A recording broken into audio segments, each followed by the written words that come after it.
Sur le terrain, la lutte contre Daesh connaît une victoire importante. Le drapeau irakien flotte désormais sur la ville de Ramadi. C'est la plus grande victoire depuis l'offensive djihadiste en Irak. Le Premier ministre irakien vient même d'annoncer qu'en 2016, le pays sera libéré de Daesh. Jonathan Serrero. Le drapeau irakien flotte de nouveau sur Ramadi, une victoire annoncée lundi soir par le Premier ministre de Bagdad, Haider al-Abadi. Si 2015 a été l'année de la libération, 2016 sera, si Dieu le veut, l'année de la grande victoire sur Daesh et la fin de sa présence sur le sol irakien, ainsi que de leur grande défaite finale.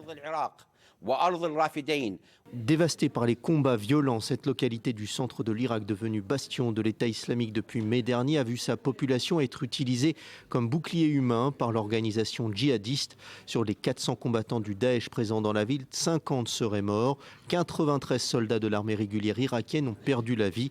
Impliqués dans la bataille, les États-Unis et les forces de la coalition ont félicité les forces de Bagdad pour cette victoire qui intervient après celle de Tikrit au mois d'avril dernier. Le drapeau de l'Irak flotte sur Ramadi. Il risque tout de même de se créer des poches de résistance tout autour de la localité. Les troupes irakiennes doivent procéder désormais au nettoyage de la ville. Le président Hollande a estimé quant à lui que la reprise de la ville représentait une étape majeure pour la restauration de l'autorité de l'État en Irak. Cependant, la perte de Ramadi ne constitue pas un coup décisif pour l'État islamique. La ville lui servait en effet surtout à maintenir les forces irakiennes occupées loin d'autres zones plus stratégiques comme Mossoul et le nord de l'Irak.